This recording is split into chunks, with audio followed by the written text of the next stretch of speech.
مرسی T V, پیغام رحمت۔ بھائی پوچھ رہے ہیں کہ کیا ماہ محرم میں کوئی عبادت مشروع ہے؟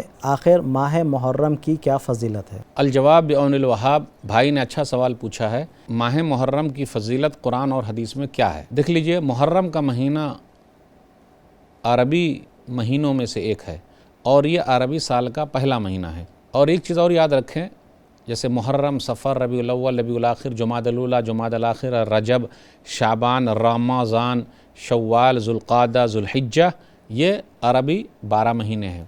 کتنے لوگ بولتے ہیں رجب، تو وہ رجب ہے وہ۔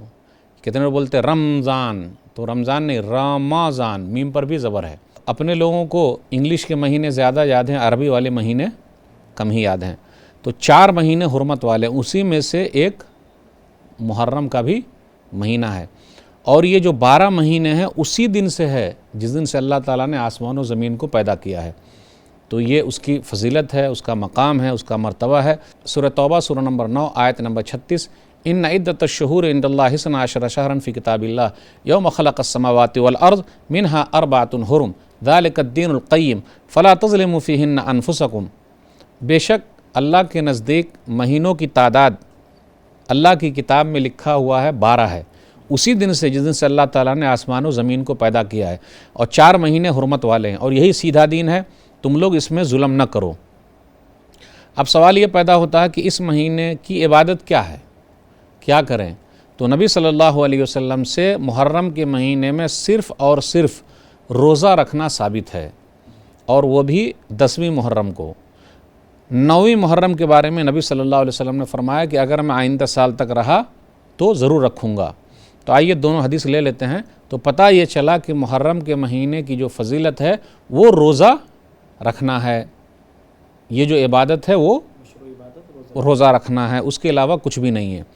صحیح مسلم کتاب الصیام حدیث نمبر 1163، نبی صلی اللہ علیہ وسلم نے فرمایا افضل الصیام بعد رمضان شہر اللہ المحرم، کہ رمضان کے مہینے کے بعد سب سے بہترین روزہ اللہ کے مہینے محرم کا روزہ ہے۔ وافضل الصلاۃ بعد الفریضہ صلاۃ اللیل، اور 5 وقت کی نماز کے بعد سب سے بہترین نماز رات کی نماز یعنی تہجد کی نماز ہے۔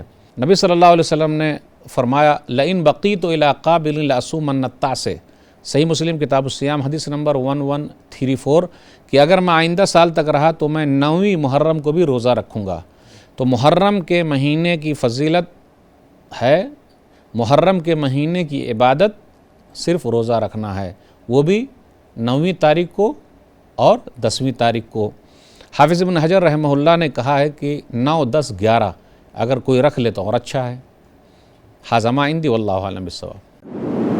مرسی ٹی وی کے مزید ویڈیوز کے لیے ہمارے چینل کو سبسکرائب کریں اور بیل آئیکن کو کلک کرنا نہ بھولیں۔ جزاک اللہ خیر۔